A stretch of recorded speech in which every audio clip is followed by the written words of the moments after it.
자, 우리 누가복음 7장 28절에서 35절까지 말씀입니다. 우리 같이 먼저 말씀을 읽도록 합시다. 시작.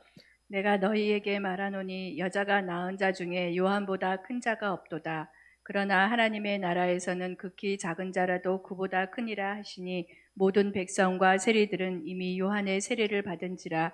이 말씀을 듣고 하나님을 의롭다 하되 바리새인과 율법 교사들은 그의 세례를 받지 아니하므로 그들 자신을 위한 하나님의 뜻을 저버리니라. 또 이르시되 이 세대의 사람을 무엇으로 비유할까? 무엇과 같은가? 비유하건대 아이들이 장터에 앉아 서로 불러 이르되 우리가 너희를 향하여 피리를 불어도 너희가 춤추지 않고 우리가 곡하여도 너희가 울지 아니하였다 함과 같도다. 세례 요한이 와서 떡도 먹지 아니하며 포도주도 마시지 아니하며 너희 말이 귀신이 들렸다 하더니 인자는 와서 먹고 마시매 너희 말이 보라 먹기를 탐하고 포도주를 즐기는 사람이요 세리와 죄인의 친구로다 하니 지혜는 자기의 모든 자녀로 인하여 옳다함을 얻느니라. 아멘. 누가복음 7장 28절입니다. 우리가 지금 올해에도 이렇게 진행되어집니다. 하나님 나라 절기가 10주간 오늘부터 시작해서 주제가 10번은 하나님 나라에 대한 이야기가 진행될 것입니다.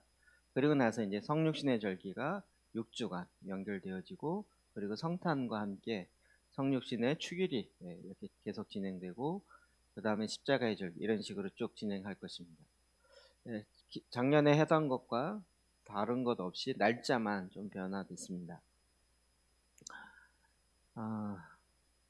초대교회 안에서 예수 그리스도의 모습과 주님의 일하심을 알고 난 이후로 초대교회의 신앙의 패턴 또 스타일 자체가 굉장히 많은 변화를 가져왔습니다. 모든 것이 이제 예수 그리스도의 기초가 되어서 되온 거죠. 그래서 이 주일을 준비하는 초대교회 성도들의 실제적인 실천 자체가 예수님은 어떻게 하셨는가, 또 이런 것들 우리가 어떻게 받아낼 것인가, 이런 것들을 예수님을 통해서 보게 된 거죠. 그랬더니 예수님께서 마태복음 14장 23절과 25절까지 말씀에 이런 사건이 있습니다. 봅시다. 시작.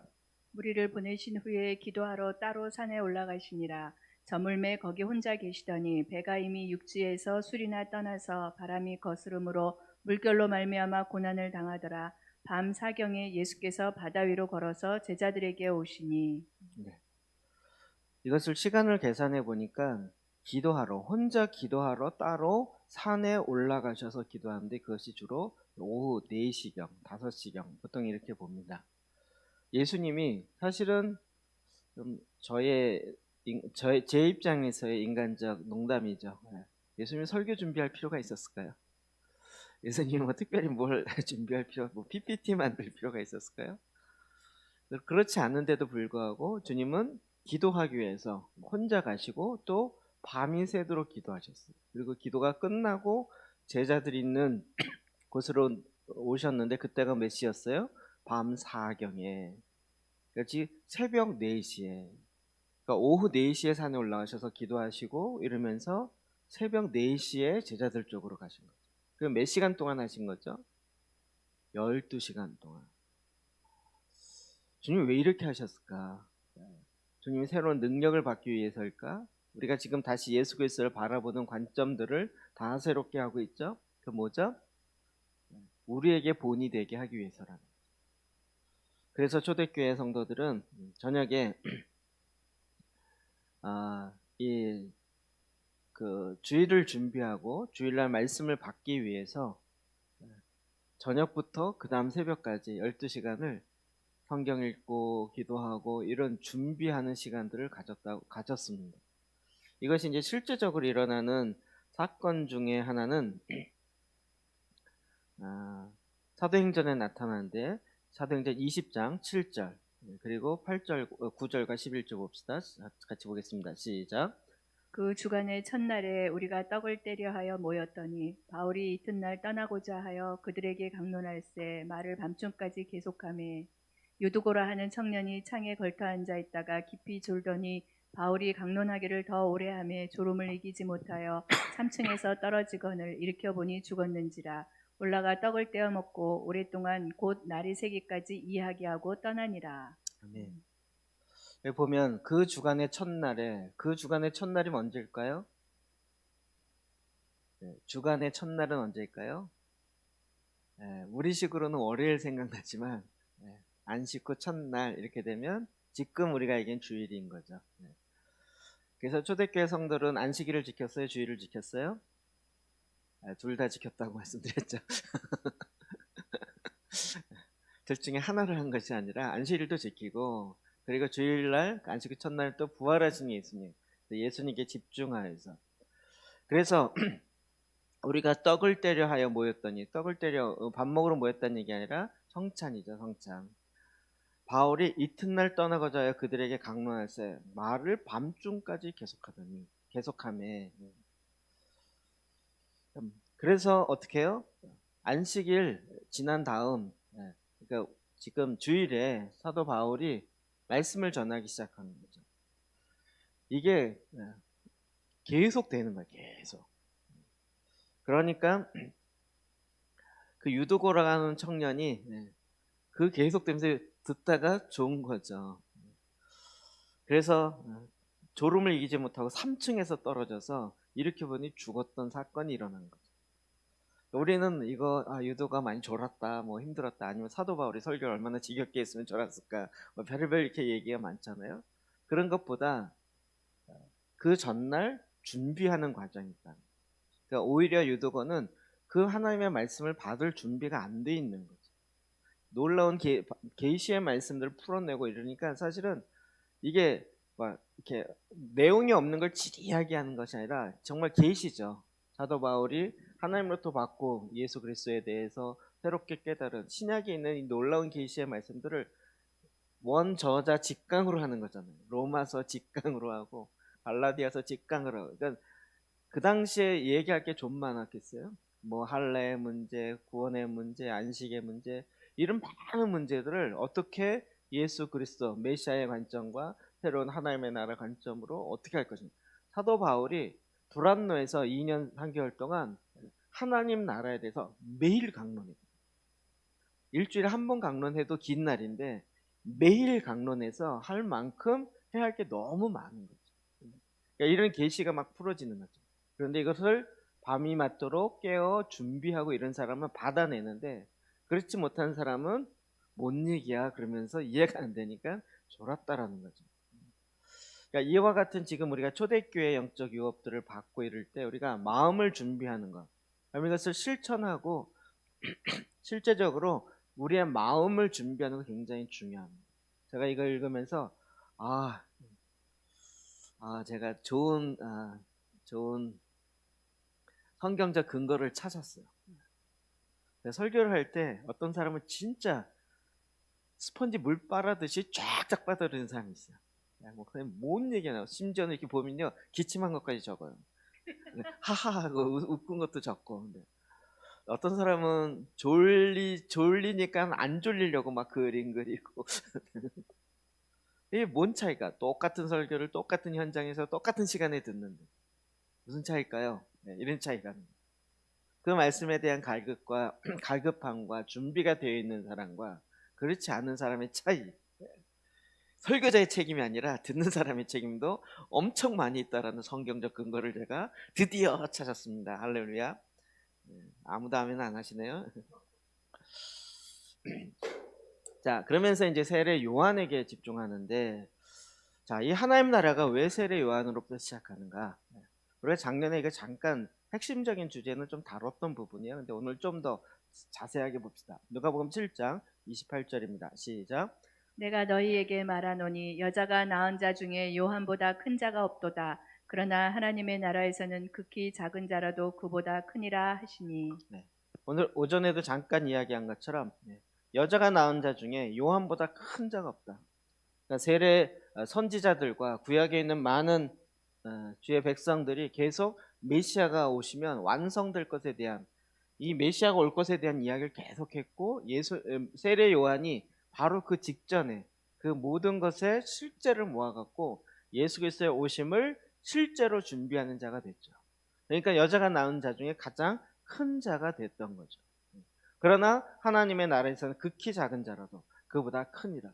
이제 세례 요한으로부터 시작해 뭐가 돼요? 하나님의 나라가 시작되는 거예요. 왜요? 세례 요한은 메시아, 그 나라의 왕을 준비하는 것이고 왕이 오심으로 말미암아 하나님 나라가 실제화되는 거죠.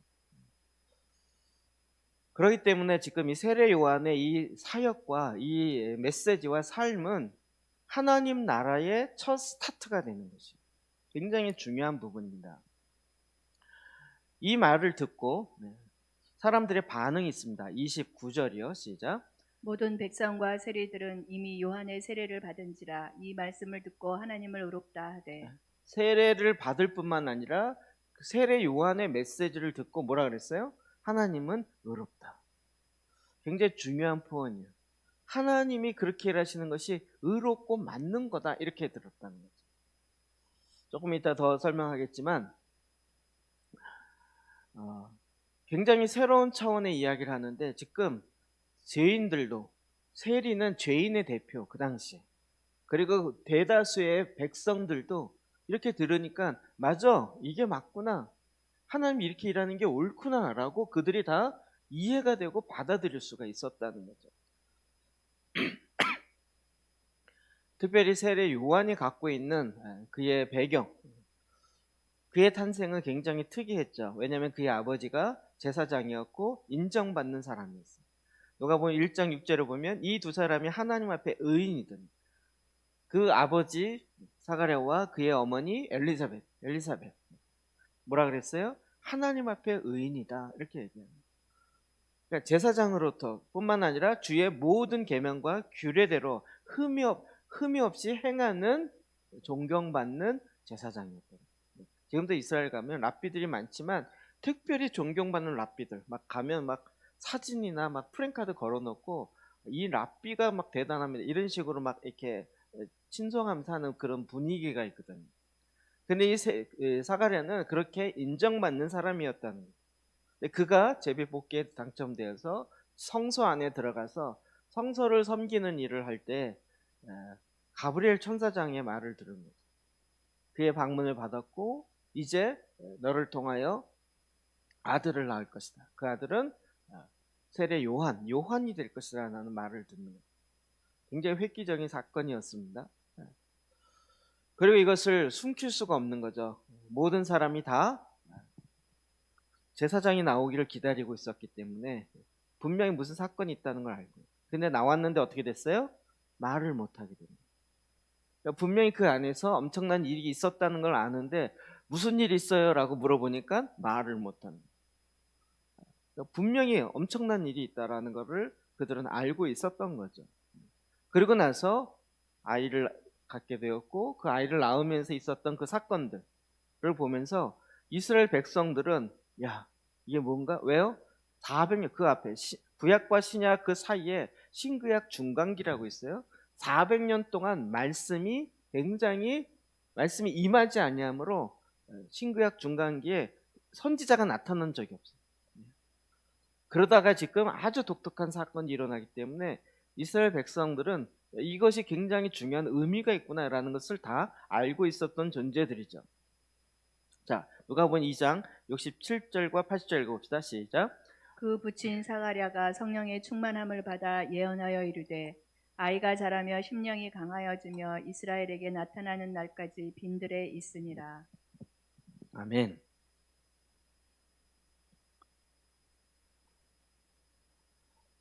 성령의 충만함을 받아 예언하여 이르고요. 네.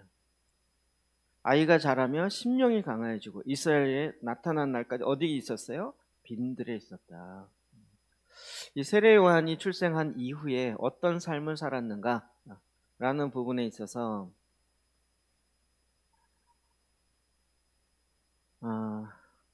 유튜브 진행을 자꾸 보면서 좀 보는데요. 소리가 작다는 사람이 있는데 이게 지금 어쩔 수가 없어요. 소리가 작다는 얘기를 그만 올리셔도 될 것 같아요. 그건 아무리 올려도 저희가 지금 소리를 일부러 작게 하는 것도 아니고 할 수 있는 최선을 맞춰 놓고 있어요. 근데 그건 아무리 해도 할 수 있는 방법이 없어요. 여러분이 스피커를 연결하시든지 아니면 다른 방법을 통해서 소름을 키워야 됩니다. 지금 저희가 할 수 있는 최선의 시스템을 하고 있어요. 저희가 이걸 안 하려고 안 한 것도 아니고 지금 저희 교회 내에서 할 수 있는 방법과 여러 전문가도 초청해서 들어보고 해서 다 하고 있어요. 그러니까 우리가 무슨 못 들어서 소리를 작게 내는 게 아니니까 여러분 그것을, 그리고 지금 방송실에 2명, 3명씩 계속 이거 소리만 바라보고 소리를 조정하는 사람도 있고 그렇게 진행하고 있습니다. 그러니까 여러분 그럴 때 그냥 이렇게 쉽게 이렇게 얘기하지 않고 실제적으로 저희가 이런 준비를 하고 있다는 이야기를 기억해 주시면 좋겠어요. 설교할 때도요, 저보다는 PPT를 먼저 많이 비춰주세요.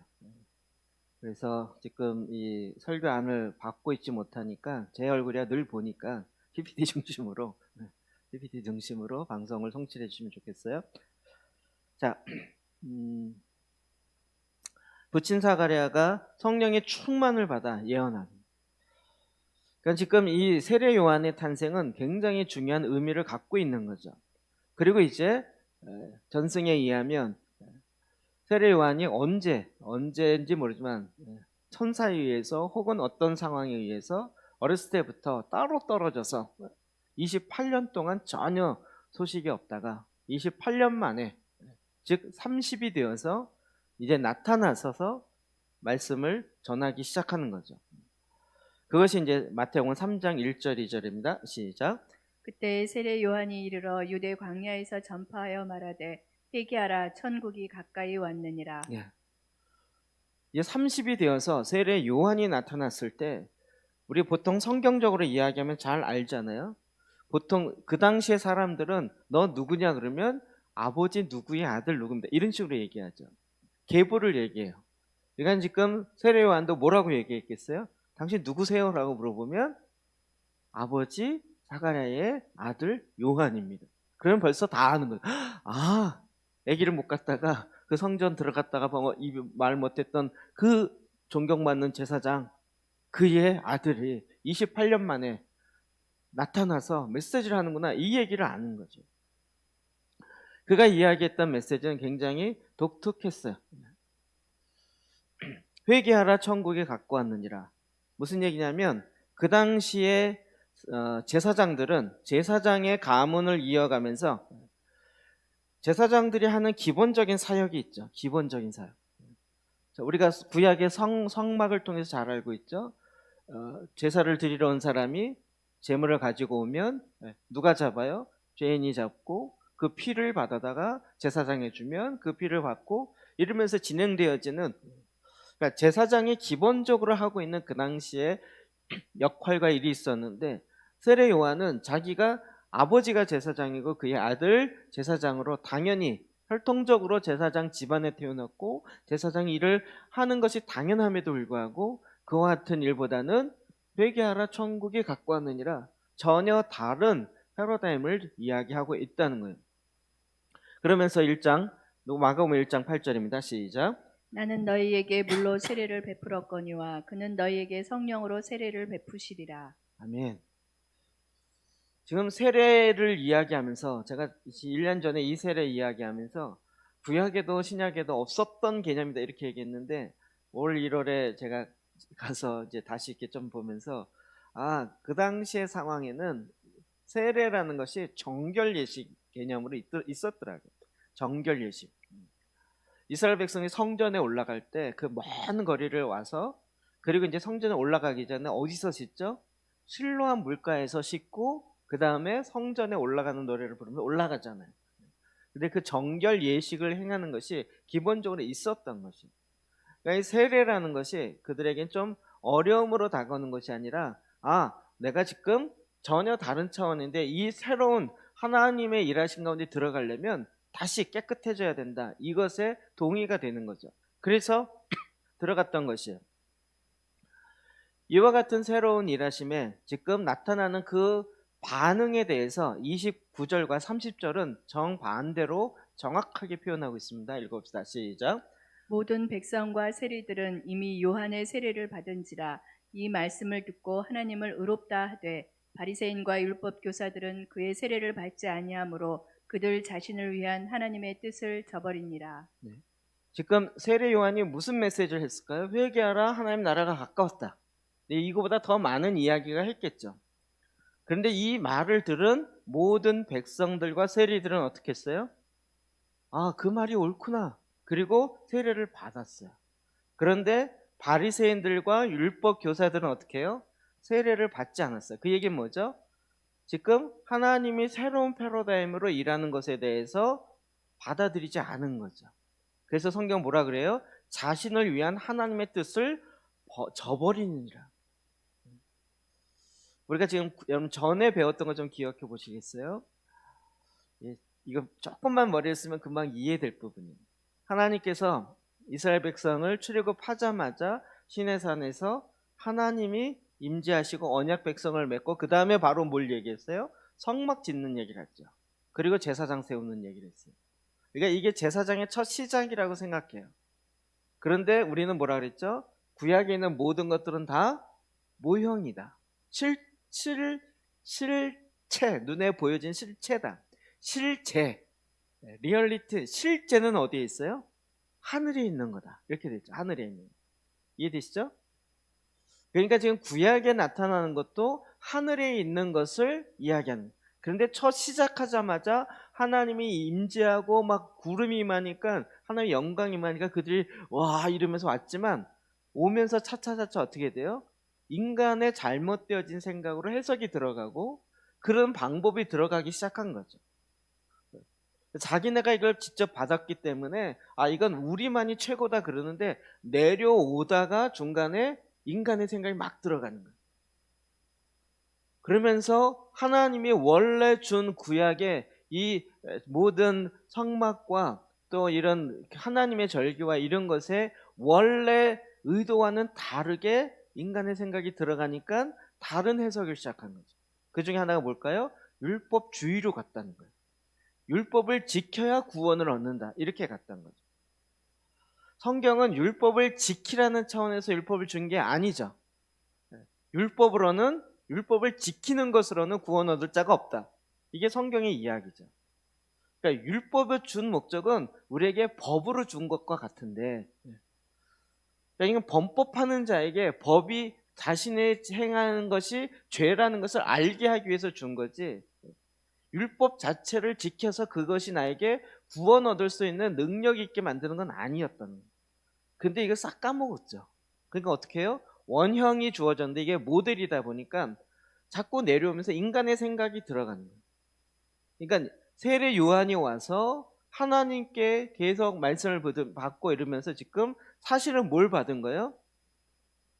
기존에 내려왔던 전통을 뒤집은 게 아니라 원래 있었던 원형을 받아내는 거죠.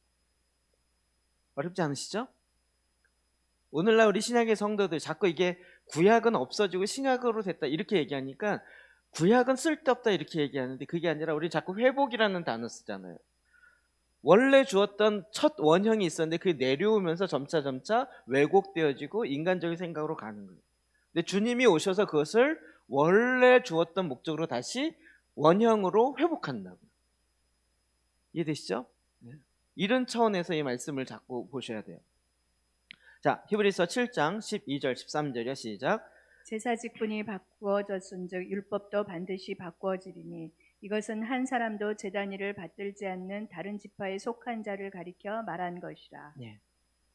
지금 이스라엘 백성들이 이게 율법입니다라고 이야기했던. 그러니까 예수님이 오셔서 계속 율법학자와 바리새인들과 서기관들과 계속 논쟁했어요. 왜냐하면 그 말씀을 준 주체가 누구예요? 예수님이시죠. 말씀의 주체이고. 내가 이런 의도로 줬다. 안식을 이런 의도로 줬다 그러는데 안식일날 몇 보를 걸어야 되냐 말아야 되냐 뭐 10,000보 이상 가면 안 되고 뭐 1km 이상 뭐 이런 식의 규정이 너무 많아요. 원래 의도와는 다르게 가고 있으니까 예수님이 오셔서 오히려 더 원래 의도를 정확하게 이야기하는 거예요. 그러니까 원래 형태로 회복되는 거예요. 하나님은 계속 우리로 하여금 이 일을 원하셨다는 거죠. 제가 이 회복에 대해서는 관심이 너무 많겠죠. 왜일까요? 회복이 너무 많겠죠. 회복. 정말 진정한 회복이 뭘까? 그러니까 우리가 엔타임의 키워드가 회복이다 이 얘기했지만 제가 엊그젠가 어느 목사님 설교 듣다가 기독교는 개혁하는 종교가 아니라 회복하는 종교다 이렇게 표현하는데 회복 단어 써서 그런지 마음에 너무 들더라고요. 기존에 오던 걸 막 뜯어 고쳐갖고 새로운 종교 개혁해갖고 새로운 걸 만들자 이런 것이 아니라 하나님이 창조했던 원래로 다시 회복하는 거예요.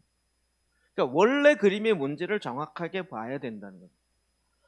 그것이 점차 갈수록 희미해지고 점차 어두워지고 있었는데 세례 요한을 통하여서 다시 회복되는 거예요. 세례 요한을 통하여서 하나님의 나라가 또 진정한 제사장의 사역이 무엇인지를 우리로 하여금 새로운, 그러니까 우리에게 새롭지만 사실은 하늘에 있는 실제의 원형으로 회복시킨다라는 거예요. 누가복음 5장 37절이요. 시작. 새 포도주를 낡은 가죽 부대에 넣는 자가 없나니 만일 그렇게 하면 새 포도주가 부대를 터뜨려 포도주가 쏟아지고 부대도 못 쓰게 되리라. 여기에 문맥을 놓고 보면 지금 옛 포도주 그리고 옛 부대는 뭘 가리켜요? 유대교를 가리켜요. 그리고 지금 새 포도주는 뭘 가리켜요? 예수님의 전하시는 새로운 말씀.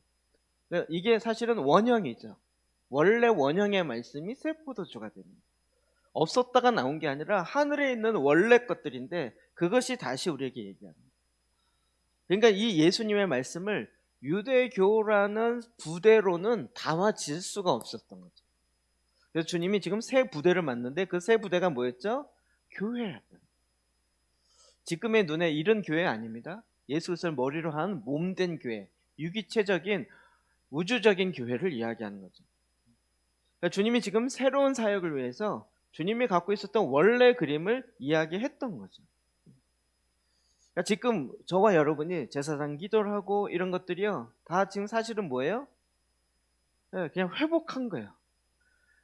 그냥 없었던 걸 만들어내서 우리가 발견해갖고 막 우리는 발명왕 받아야 돼 이런 얘기가 아니고, 기도가 성경에서 뭐라고 얘기하는가, 성경에서 얘기하는 기도는 뭔가, 그리고 가만히 성경에서 기도라는 관련된 걸 보니까 무엇을 먹을까, 무엇을 말까, 무엇을 입을까에 근거해서 하는 기도는 뭐였어요?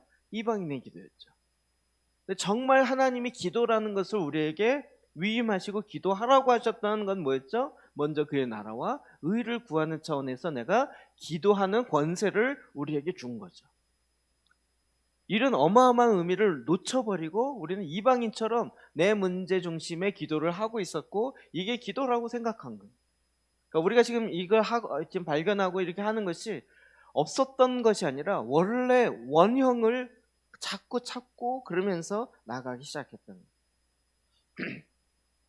자, 세례 요한이 세례 요한을 통해서 우리에게 펼쳐지는 새로운 하나님이 원하셨던 새로운 차원의 역사를 우리는 지금 그 흐름 속에 가고 있어요. 그것이 또 예언되어 있었어요. 이사야 40장 3절부터 5절입니다. 시작. 외치는 자의 소리여 이르되 너희는 광야에서 여호와의 길을 예비하라. 사막에서 우리 하나님의 대로를 평탄하게 하라. 골짜기마다 도두어지며 산마다 언덕마다 낮아지며 고르지 아니한 곳이 평탄하게 되며 험한 곳이 평지가 될 것이요 여호와의 영광이 나타나고 모든 육체가 그것을 함께 보리라. 이는 여호와의 입이 말씀하셨느니라. 하나님의 나라 하면서 그 그림을 이야기하는데 마지막 5절만 보면 여호와의 영광이 나타나고 모든 육체가 그것을 함께 보리라. 이는 여호와의 입의 말씀입니다. 하나님의 입으로부터 나오는 그 하나님의 나라가 펼쳐질 것에 대해서 쭉 풀어갖고 이야기한 거죠. 외치는 자의 소리여 이르되 너희는 광야에서 여호와의 길을 예비하라. 이 광야에서 외치는 자의 소리 누구죠? 세례 요한이었죠. 근데 그가 뭐라고 외쳤어요? 여호와의 길을 예비해라. 여호와의 길을 예비하라. 사막에서 우리 하나님의 대로를 평탄하게 하리라. 지금 하나님의 나라가 어떻게 회복되어지고 있는지 이런 얘기를 아주 정말 실제적으로 이야기를 하고 있는 부분입니다. 그러니까 세례 요한도 이 부분에 대해서 이제는 사실은 광야에서 28년 동안 있으면서 하나님 주시는 그 계시와 원형들을 회복하는 거죠. 그리고 이것을 그동안 굽여져 있고 높아져 있고 높은 산들처럼 되어 있는 그것들을 평탄케 해서 주님이 오시도록 하는 거죠. 이 말씀이 굉장히 마음에 필이 꽂히는데요. 우리가 지금 그런 거잖아요. 기도도 아까 얘기했듯이 이제 원형으로 돌아갑시다 이 얘기잖아. 원형으로 돌아갑시다. 근데 돌아가려고 하니까 지금 어떻게 해요? 골짜기가 너무 깊고 너무 이렇게 굽어져 있어요. 기도는 하나님의 나라와 의를 구하는 것이 기도입니다 라고 얘기하면 그러면 누가 기도하겠냐고요. 다 자기중심적으로 기도하는데 제가 이런 얘기를 너무 많이 듣거든요. 개인 기도는 언제 해요? 이 얘기예요. 하나님께서 이 모든 것을 더하시리라고 했지만 우리가 늘 해왔던 습관들이 있는 거죠.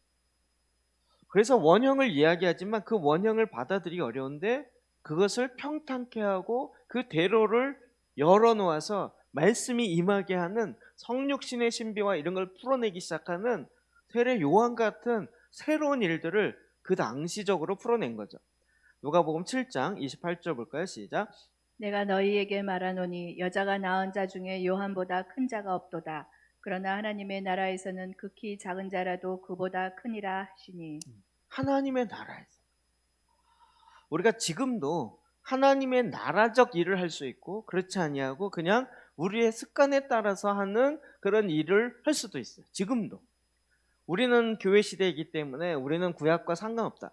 제가 보니까 새로운 패러다임, 제가 이게 요즘 고민이 많이 되면서도 초기부터 계속 들렸던 거죠. 하나님을 위해서 일할 뿐만 아니라 무엇도 돼야 된다고요? 일하는 방식도 하나님의 방식이어야 된다. 이 얘기 많이 드렸죠. 기억나세요? 무조건 하나님만 위하여 그리고 방식은 각자 알아서 좋은 방법으로 인간의 좋은 생각으로 해서 되는 게 아니라 하나님의 일은 일하는 것도 하나님의 방식으로 했어야 되는 거죠. 이거 이해되시죠? 제가 그래서 많이 예를 들었잖아요. 그러니까 하나님의 나라를 하나님의 방식으로 일하는 자들은 세례요한보다 큰 자가 됩니다. 근데 하나님의 위하여라고 얘기하면서 세상의 방식으로 해요. 세상의 방식. 제가 그러니까 율법주의라는 것과 우리나라 유교랑 너무 원리가 비슷해요. 어떤 측면이냐면 선악을 알게 하는 나무의 열매 패턴으로 같아요. 율법은 뭐죠? 무엇이 악이냐, 무엇이 선이냐를 그걸 근거를 주잖아요. 기준이 되는 게 율법이죠. 선악을 분별하는 기준 자체돼요. 이걸로는 생명을 얻을 수가 없는 거죠. 근데 지금 유교는 뭐죠? 권선징악이에요. 무엇이 선이냐, 무엇이 악이냐, 그거에 근거해서 하는 거예요. 근데 한국 기독교는 유교식 기독교가 너무 많다고요. 유교식 기독교니까 무엇이 선이냐, 무엇이 틀렸냐, 옳으냐 이거 갖고 엄청 목숨 걸고 싸우지만 생명이 무엇이냐, 생명이 어떻게 들어가냐 이건 또 완전 별개인 거죠. 그러니까 이 생명에 근거하고 마음에 하나님의 말씀이 임해야 되는 건 진짜 지금 보니까 완전히 새로운 패러다임의 하나님 나라가 돼버린 거죠.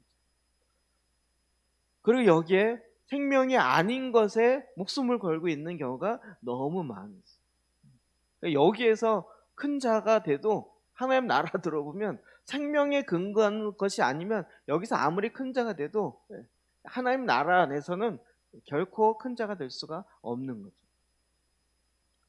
누가복음 17장 20절 21절 봅시다. 시작. 바리새인들이 하나님의 나라가 어느 때 임하나이까 묻거늘 예수께서 대답하여 이르시되 하나님의 나라는 볼 수 있게 임하는 것이 아니요 또 여기 있다 저기 있다고도 못하리니 하나님의 나라는 너희 안에 있느니라. 아멘. 하나님의 나라는 너희 안에 있느니라. 제가 오늘 오전에 요거 중심으로 말씀드렸죠. 하나님 나라는 지금 그러니까 하나님 나라는 어떤 측면으로 임하는 것이에요? 인간의 안에, 내 마음에. 우리가 트랜스포메이션 이야기하면서 이런 이야기하죠. 개인 재단부터 시작해서 변화된 개인. 부흥은 나로부터 시작되고 나로부터 시작한 개인 재단을 쌓는 사람들이 가정재단, 교회재단, 직장재단, 국가재단 회복한다 이렇게 얘기하죠. 이걸 조금 더 디테일하게 이야기하면 뭐냐면 내 마음이 하나님의 나라로 다스림을 받는 자가 가는 곳이 어떻게 될까요? 그곳을 하나님의 나라로 바꾸겠죠. 왜요? 다르니까.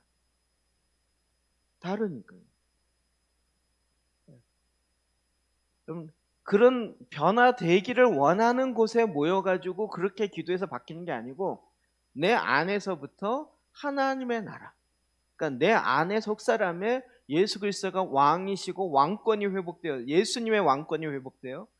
그리고 우리의 유업이 회복돼요. 그래서 하나님에 의해서 변화되어지는 내가 가는 곳에 보니까 여기는 아직도 하나님의 계획과 하나님의 뜻으로 의해서 이루어지는 것이 아니라 인간의 좋은 생각으로 되네 라는 것이 느껴지는 거죠. 그게 아니야. 당신이 틀렸다는 것이 아니라 주인은 왕은 하나님이시고 바로 하나님의 통치에 의해서 되어야 되는 거야 라고 가정에서 하게 되고 직장에서 이야기하게 돼요. 그렇겠죠?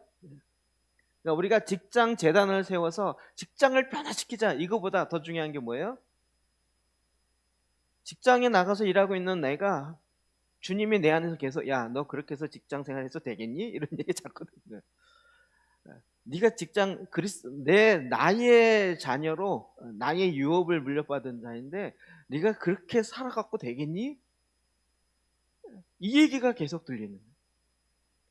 그러니까 변화되어진 사람이 그 마음에 하나님 나라가 임하고 통치가 임한 자가 가는 곳이 바로 그렇게 변화된다는 거죠. 세례 요한이 이런 패턴으로 이야기하기 시작합니다. 그렇기 때문에 우리는 늘 뭐예요? 하나님과 연결돼서 깨어 있어야 됩니다. 회개하라 천국이 가까우니라, 이 얘기를 조금 더 다른 의미로 풀어보면, 거기 제가 적어놨습니다. 깨어 있어라, 경계해라, 무엇인가가 너를 기다리고 있다. 너는 평생 동안 필사적으로 그것을 찾고 있었고 그것 없이는 살 수 없었다. 너에게 다가올 것이다. 그래서 내가, 예수님이 너 안에서 형성될 것이다. 그래서 너의 주변 사람들에게 나를 선포할 수 있도록 하겠다. 하나님이 이렇게 하시겠다. 하나님이 이렇게 하시겠다. 새로운 접근 방법. 와, 하나님 진짜 이렇게 하시더라고요.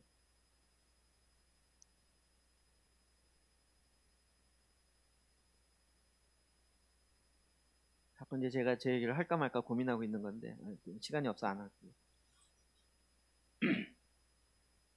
마태복음 3장 11절부터 볼까요? 시작. 나는 너희로 회개하게 하기 위하여 물로 세례를 베풀거니와 내 뒤에 오시는 이는 나보다 능력이 많으시니 나는 그의 신을 들기도 감당하지 못하겠노라. 그는 성령과 불로 너희에게 세례를 베푸실 것이요. 아멘. 물 세례로 끝나면 안 되고 어디로 가야 돼요? 성령 세례와 불 세례로. 이게 단지 오순절에서 얘기하는 뜨거워 이 차원의 이야기가 아니라 성령에 의해서 통치를 할 만. 그래서 온전히 세례, 그리스도와 연합하여 하나 되어지는 합일의 이 단계에 이르러야 되는 거죠.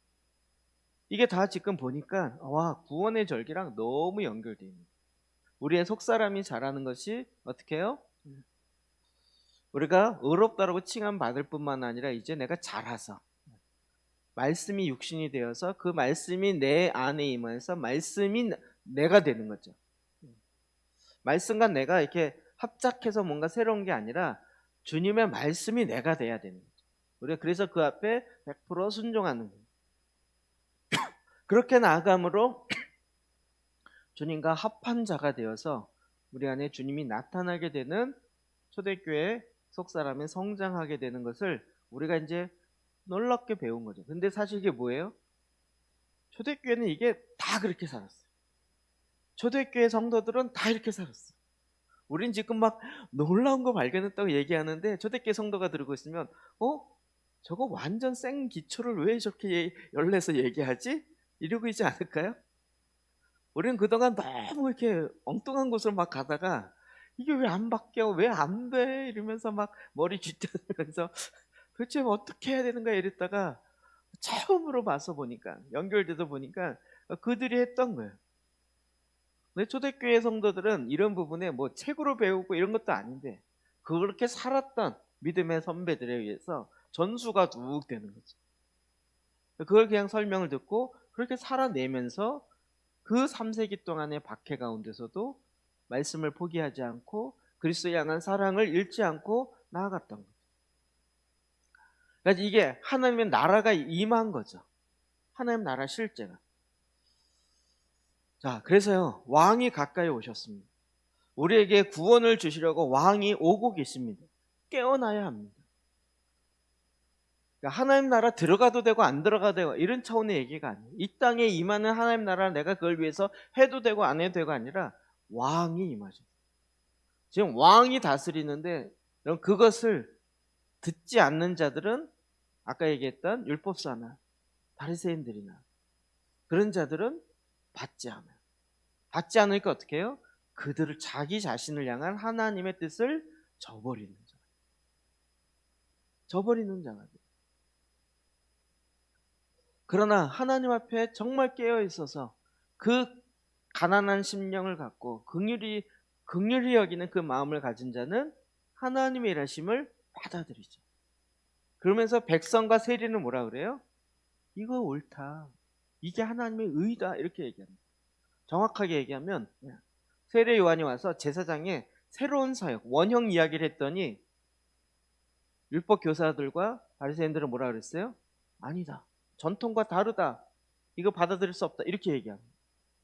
그런데 그 백성들과 세리, 죄인의 대표들은 뭐라 그래요? 이 율법을 지켜야 구원 얻는다. 이 얘기보다 왜요? 이 율법에 가면 갈수록 자기는 죄인 된 게 더 드러나. 그리고 이걸 고쳐야 된대요. 근데 고쳐지지가 않아. 그러니까 별로 맞는 얘기인데 소망이 생기진 않아. 그런데 세례 요한의 메시지를 들으니까 메시아에게 와라. 생명이 너에게 들어가면 너희가 다시 살 것이다. 너희가 돌이켜서 예수 그리스도 메시아에게 와라. 그럼 메시아가 너희 안에 들어가서 너희의 옛사람을 죽이고 새 사람으로 새롭게 창조할 것이다. 하나님은 창조의 하나님이시고 우리를 새로 만들어 가시고 부활의 주님이시다. 백성들이 듣기에 뭐가 옳다고 느껴져요? 이게 옳은 거죠.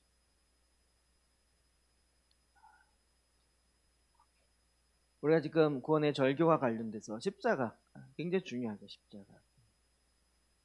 십자가를 지는 것이 아니라 십자가를 살아내는 삶, 그리스도와 함께 죽고 그리스도와 함께 사는 삶. 우리가 성경 구절을 몇 구절을 암송하면 구원받을 수 있을까요? 이 질문이 참 어렵죠. 봉사를 몇 시간, 교회 봉사 섬김을 몇 시간 하면 구원받을 수 있을까요? 이런 질문 자체가 굉장히 이제 유치하다는 거 아시겠죠? 구원과 관련된 것은 오직 예수 그리스도예요. 생명과 연결되지 않고는, 근데 생명과 연결되지 못하도록 내가 생명 아닌 것을 꽉꽉 잡고 있었던 거죠. 내 마음에 그것을 죽여야 됩니다. 그리고 이제 생명과 연결되는 거죠. 왕이신 그분과 연결됩니다. 어찌 보면 이 구원의 절기가 우리에게는 굉장히 개신교에서는 마치 처음 듣는 것 같은 이야기처럼 들릴 수 있지만, 그러나 초대교회부터 내려오는 가장 기본이 되고 가장 기초가 돼요. 그러면서도 모든 것을 다 예수 그리스도에게 초점을 맞추고 있는 거죠. 이런 주님의 메시지에 대해서 이 시대에 하나님의 나라가 이렇게 임하는 것에 대해서 반응하는 그 반응이 바로 그 31절부터 나와요. 한번 읽어봅시다. 31절부터 35절 시작. 또 이르시되 이 세대의 사람을 무엇으로 비유할까? 무엇과 같은가? 비유하건대 아이들이 장터에 앉아 서로 불러 이르되 우리가 너희를 향하여 피리를 불어도 너희가 춤추지 않고 우리가 곡하여도 너희가 울지 아니하였다 함과 같도다. 세례 요한이 와서 떡도 먹지 아니하며 포도주도 마시지 아니하며 너희 말이 귀신이 들렸다 하더니 인자는 와서 먹고 마시며 너희 말이 보라 먹기를 탐하고 포도주를 즐기는 사람이요 세리와 죄인의 친구로다 하니 지혜는 자기의 모든 자녀로 인하여 옳다함을 얻느니라. 이 하나님 나라에 대해서 어떻게 반응하는가에 대한 그 반응의 다양함들을 표현하고 있어요. 이걸 그냥 설명하면 굉장히 휙 지나가니까 제가 아예 구체적으로 하나씩 풀어서 따로 놓아서 하나씩 이 세대의 사람을 무엇으로 비유할까? 무엇과 같은가? 비유하건대 아이들이 장터에 앉아서, 요거에 대해서 이 사람들은 내적으로 그리고 외적으로 장터에 앉아 있어요. 그러니까 아이들이에요. 아이들이 워낙 산만한 데다가 또 게다가 어디 있어요? 시장 바닥에 앉아 있어요. 그냥 산만함으로 가득해요. 현대인들이 굉장히 지식이 많은 것 같지만요, 현대인처럼 산만한 사람이 되게 많아요. 너무 산만해요. 그런데 어떻게 해요? 서로 불러요. 누굴 부르냐면 목회자나 목사나 전도자들에게 말씀하고 있습니다. 사람들에게 복음과 하나님의 말씀을 전하는 사람들. 그 장터에 앉아서 막 우리에게 와서 말씀을 전해주세요 라고 그렇게 불러요. 그러면서 뭐라 그래요? 우리가 너희를 향하여 피리를 불어도 너희가 춤추지 않고 하나님의 마음에 따라 또 세례요한의 사역에 따라 이해되도록 하나님 나라를 제시하지 않았기 때문에, 하나님의 나라를 온전히 제시하지 않으니까 뭘 해도 마음에 그 감동이 없어요. 제가 이제 이런, 모르겠어요. 이제 제 안에 갈망이 있어서인지 모르지만 저는 뉴자이언 설교를 처음 들으면서 거기에 완전히 필로 충만했어요. 아, 이런 거야. 이런 거야. 뉴자이언은 제가 또 다시 할까 말까를 고민하고 있는데 거기에 제시하는 하나님의 나라. 제가 요즘은 이 뭐 그물 전략으로 이 트랜스포메이션을 일으키는 전략입니다. 이거보다 뉴제안으로 설명하는 게 훨씬 더 성경적 근거부터 시작해서 훨씬 더 마음이 뜨거워져요. 그렇구나. 뉴제안을 이루어야 되겠다. 이런 것이 마음에 막 꽂힙니다. 하나님의 그 일이 딱 제시되니까 막 이렇게 마음이 뜨거워져요. 근데 그런 제시가 안 되니까 어떻게 해요? 춤추지 않아요. 기쁘지 않고 아유 뭐 거기서 거긴 거 뭐 이렇게 얘기가 되는 거죠. 우리가 곡하여도 너희가 울지 아니했다 함과 같도다. 이건 목사들이나 목회자들이 말하는 것인데, 그러나 이것은 하나님께서 제시하기를 원하시는 것처럼 하나님 나라를 제시하지 않기 때문입니다. 여러분 이걸 자꾸 우리가 좀 착각했던 건 뭐냐면 그냥 세상의 일을 하나님의 방법으로 하나님의 일, 하나님 나라 일이라고 얘기합니다. 모르겠어요. 이제 제가 어렸을 때부터는 좀 그런 마음이 있었어요. 교회만 다녔으니까. 어떤 분이 와서 나는 교회를 뭐 100개인가 짓는 게 내 인생의 목적이래요. 군인교회를 뭐 4, 50개를 져줬더라고요. 군인교회를. 그걸 막 간증하고 앞으로 100개까지 지려면 몇 개 남았는데 하나님 은혜를 주셔서 그걸 짓게 하실 줄 믿다. 나 교회 짓는 거에 막 탐욕 갖고. 근데 저는 그걸 들으면서 은혜가 하나도 안 됐어요. 왜냐면 군대 갔다 왔거든요. 그렇게 해서 교회를 져놨는데 지금 비어있는 교회도 많고, 제가 그때 얘기했잖아요. 제가 후성 받았을 때 군종이 있는데 군종이 사람이 없으니까 그냥 세워놔갖고 군종이 담배 피우고 있어요. 그 본인이 설교 못하니까 지금도 웃기는데, 자 이제 목사님 설교를 듣겠습니다. 카세트 테이프를 들어가지고 군성교에 보내주는 테이프를 뚝 눌러갖고 그 설교를 듣고 있는데 강대상 위에 카세트 테이프가 올라있어요. 물론 교회도 건물도 필요해요. 건물을 전혀 필요 없다 이런 얘기가 아니라 정말 중요한 건 그런 하나님의 통치가 있는 사람이 만들어져야 돼요. 사람이 만들어져요. 교회의 본질이 무엇인가? 이것도 얘기하면 또 한참 가지. 그러니까 하나님 나라가 제시되지 않아요. 저는 개인적으로 지금도 마찬가지라고 생각해요.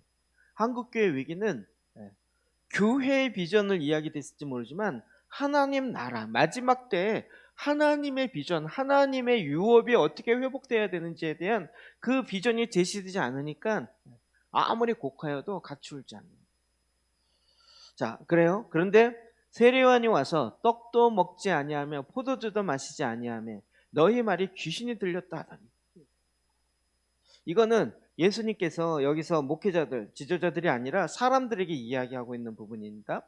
내가 너에게 세례 요한을 보냈지만 너희는 이해할 수 없었다. 그래서 너희는 나의 종 요한을 비난했다. 제가 금식에 대해서 한창 얘기하니까 좀 금식해야 구원을 얻나요? 뭐 이런 거죠. 금식해야 천국을 들어가나요? 뭐.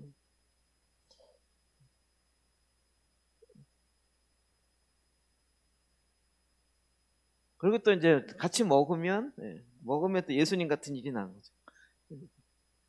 인자는 와서 먹고 마시며, 세례요한은 하나님 나라의 한 면을 보여주고 예수 그리스도께서는 그것을 완성하기 위해 다른 면을 보여주신 거고. 그런데 세례 요한도 싫고 예수님도 싫은 거예요. 오전에 얘기한 것처럼 그냥 불만으로 가득 차 있어요. 뭔 얘기를 해도 만족함이 없어요. 너희 말이 보라, 먹기를 탐하고 포도를 즐기는 사람이여 세리와 죄인의 친구로라 하니, 우리는 하나님 나라의 진정한 의미를 이해하기 위해 하나님의 지혜가 필요합니다. 이 35절이에요.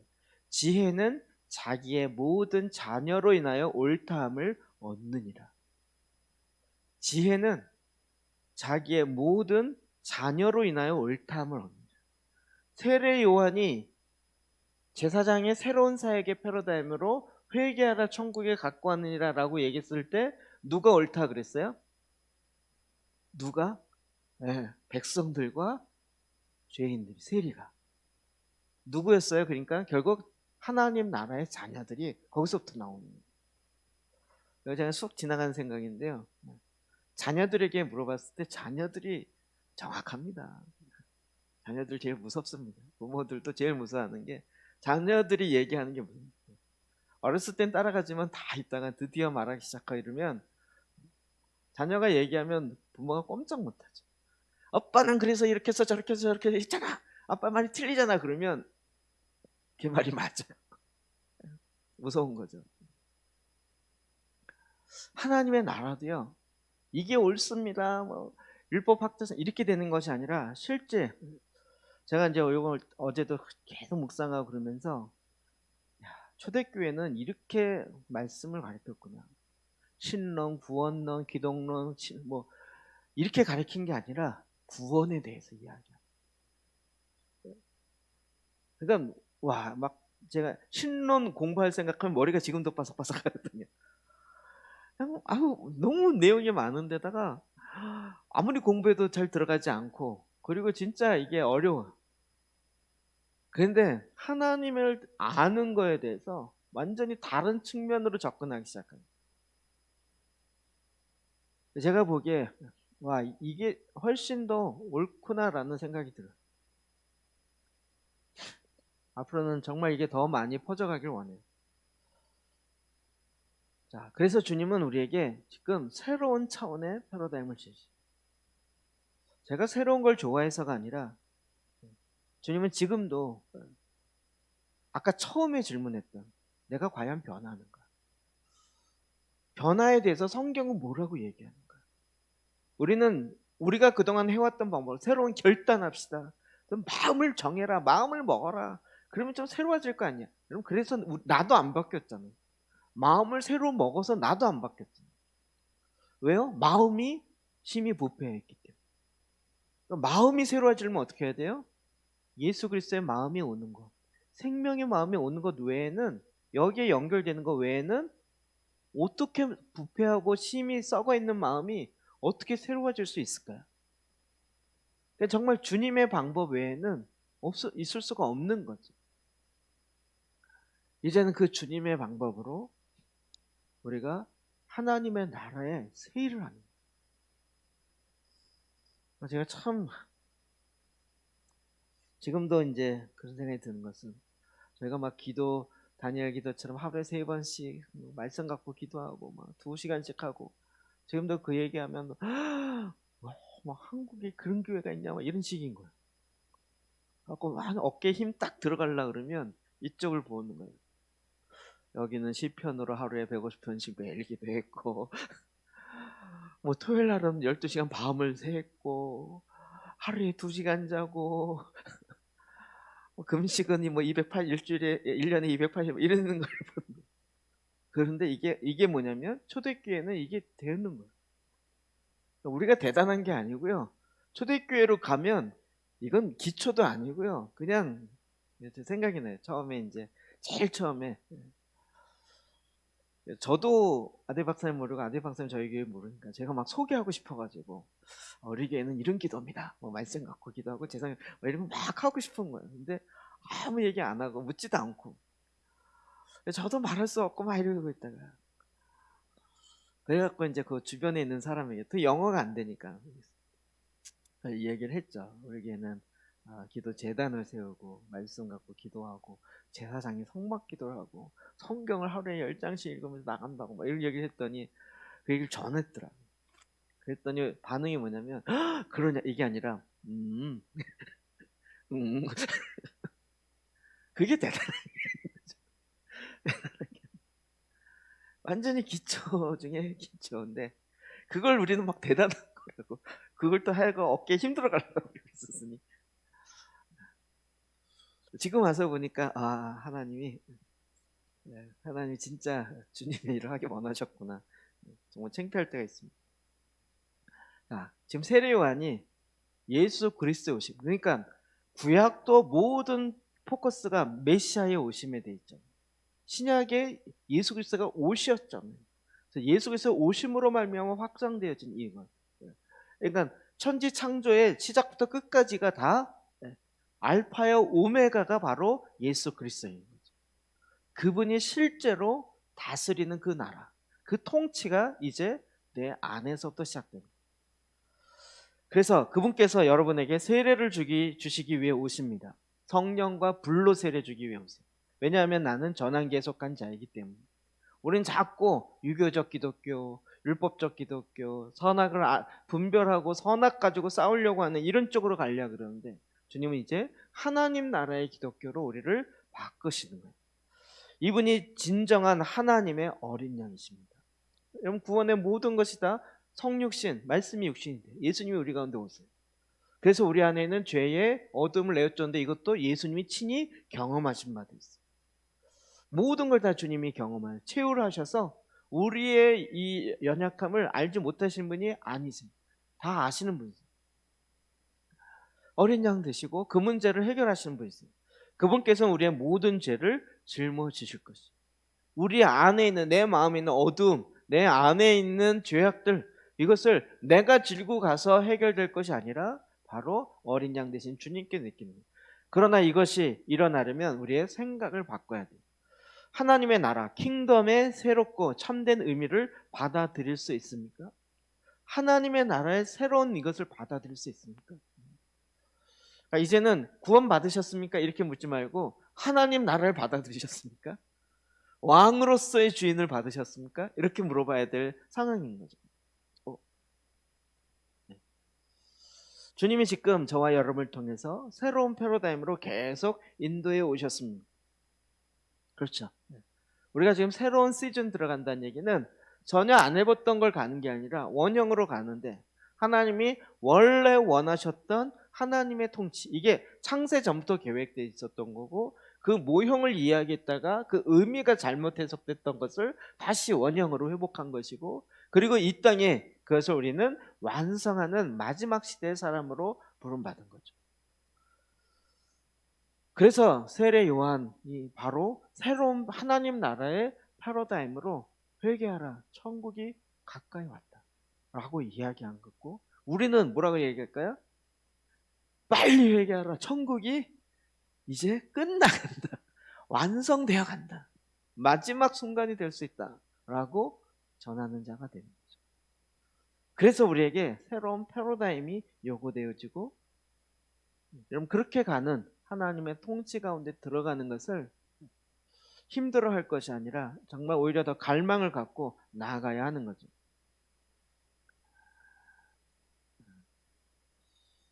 우리는 이 안에 있기 때문에 제가 요즘에 이렇게 가끔 유튜브 막 자료 찾다가 외국인이 한국에 와서 놀라는 거 이런 거 보거든요. 가끔 보면 재밌어요. 우리가 외국 나가서 외국 보고 놀라는 거 있잖아요. 그런데 외국 사람들이 한국 와갖고 한국 살면서 놀라는 거 이런 것들 이렇게 들었는데 한두 개 들으니까 재밌어요. 제일 놀라는 건 뭐냐면 핸드폰을 밥 먹을 때 식탁 위에 놓고 먹는 거. 이게 놀란대요. 왜요? 외국에서 그러면 집어간대요. 그냥 계속 집어간대. 제가 그 안식년 때 이태리 갔을 때도요. 그 가이드 하는 사람이 계속 얘기하면 소매치기 많습니다. 중에 넣고 한국 사람은 다 계십니다. 세계적인 관광지인데 소매치기들이 지금도 많아. 지금도. 그러니까 거기 가면 구경할 게 아니고 가방을 뒤로 밀면 가져가십시오 이 뜻입니다. 앞으로 이렇게 가방을 앞으로 이렇게 애기 안듯이 이렇게 메고 이러고, 그리고 그걸 보러 다니는 게 아니라 누가 소매치기 이러고 다녀야 되는. 요즘 많이 이게 없어졌다 그러긴 하더라고요. 하나님의 나라의 문화가 딱 들어가면서요, 이게 달라져요. 전혀 다. 그런데 우리나라가 원래 그랬냐? 우리나라 뭐죠? 쓰레기 분리수거하고 이런 거요 보면 깜짝깜짝 놀라요. 그리고 막 이렇게 특히 상가의 좌판에 앞에 이렇게 내놓는 거 있죠? 그거 미국만 해도 그렇게 상가 이렇게 진열하면 지나가다 다 집어간대요. 뭐 과일이고 뭐고 다 집어간대요. 근데 막 상가 막 앞으로 이렇게 나와서 막 쫙 이렇게 진열하고 이런 거 보면 저게 안 없어지는 게 신기하다는 거예요. 외국 사람들이 한국 와갖고. 못 사는 나라도 아니에요. 유럽 사람들이, 미국 사람들이 와가지고 그런 거 보면서. 그런데 우리가 원래 그랬냐? 2, 30만 전만 해도 안 그랬잖아요. 그렇지 않나요? 우리도 맨날, 야, 전 도서관 있다가도 책도 훔쳐가니까 도서관 있을 때 그냥 놓고 잠깐 화장실 갔다 오면 책이 없어져. 그 책도 막 가방에 넣어놔야 되고 이래야 될 때도 많이 있었죠. 컴퓨터는 말할 것도 없고 노트북이랑. 지금은 뭐 이런 변화가 어디서부터 왔을까요? 하나님의 시즌에 이게 5,000년 역사 꿈에도 못 꾼, 우리가 오늘 오전에 이야기했는데요. 우리 이은정 선생 지금 고기를 안 먹는 거에 제가 굉장히 부담이 돼요. 왠지 자꾸 이제 너도 뭔가 해야 되지 않겠냐 이런 그런 말 한마디도 안 했는데 왠지 그래서 우리나라는 제가 아까 잠깐 얘기하면서 우리나라 5천 역사, 제가 이제 야채 금식 많이 하니까 우리나라는 기본적으로 비건 금식이에요. 고기 안 먹는 금식 쉬워요. 왜냐하면 명절 때 한번 고기 먹었잖아요. 옛날에 고기 없는 다 뭐 쓰레기국 쓰레기 뭐 다 야채 중심이었지. 그래서 어쩌다 고기 먹으면 이게, 그러니까 맞죠. 늘 비건 금식에 축일에 고기 먹는 우리 늘 5천 역사상 우리 그랬던 것 같아. 농담을 얘기하는 거예요. 근데 지금은 정말 하나님이 뭐 이렇게 잘 살게 된 게 축복이다 이 얘기가 아니라 하나님의 시즌 가운데 하나님의 일하심을 우리로 하여금 살도록 들어가게 한 거죠. 새로운 하나님 나라의 패러다임이 제시됩니다. 그럼 이것을 어려워하거나 두려워할 필요 없이 정말 하나님의 자녀들은 무엇이 옳은지를 알게 됩니다. 그래서 이제는 그 하나님 나라의 실제 가운데 들어가는, 이게 속사람 성장하는 것이라고 오늘 오전에 이야기 드렸죠. 이와 같은 자리에 저와 여러분이 부름받았어요.